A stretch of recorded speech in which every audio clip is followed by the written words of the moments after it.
Morning students, कल ma'am ने आपको आपकी भाषा अभ्यास बुक का पार्ट 8 किस्से कहावतों की दुनिया के प्रश्न 1 से 6 करवाए थे।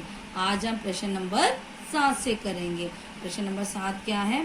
नीचे दिए गए शब्दों के लिए एक शब्द छांट कर लिखिए। अब कौन कौन से शब्द हमें दिए गए हैं? राजा, निर्धन, विशैला, अनपढ़। तो हम वाक्य को पढ़ेंगे और उसके लिए एक शब्द छांट कर लिखेंगे। तो पहला वाक्य है जो पढ़ा लिखा ना हो, तो इसके लिए कौन सा शब्द आएगा? अनपढ़। अगला वाक्य है जो राज करे, और इसके लिए शब्द आएगा राजा।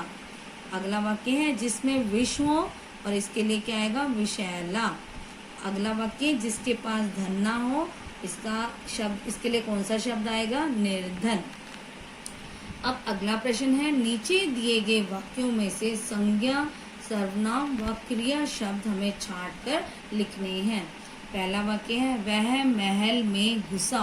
अब इस वाक्य में हमें संज्ञा, सर्वनाम और क्रिया शब्दों को छांटना है और लिखना है। अब संज्ञा शब्द इसमें है महल, सर्वनाम है वह और क्रिया है घुसा। अगला वाक्य है उसने खीर खाई। इसमें संज्ञा खीर, सर्वनाम उसने और क्रिया खाई। अगला वाक्य हमने चोर पकड़ा। अब इसमें संज्ञा चोर, सर्वनाम हमने और क्रिया है पकड़ा। अगला प्रश्न है नीचे दिए गए मुहावरे, लोकोक्तियों के अर्थ छांट कर लिखिए और उनका वाक्य में प्रयोग कीजिए। अब पहला मुहावरा क्या है? एड़ी चोटी का जोर लगाना, और इसका अर्थ क्या है? बहुत परिश्रम करना। और इसका वाक्य क्या बनेगा?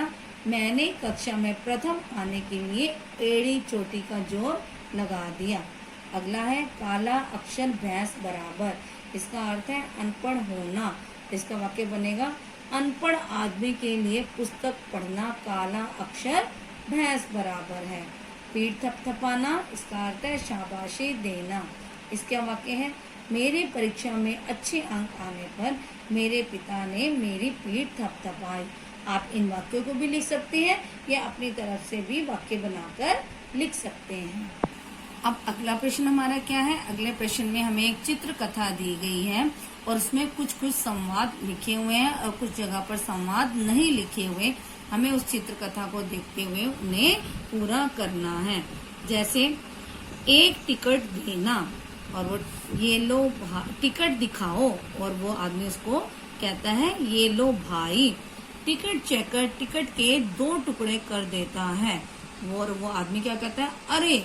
और फिर वह भागता हुआ वापस उस काउंटर पर जाता है और उसको कहता है भैया दूसरी टिकट देना।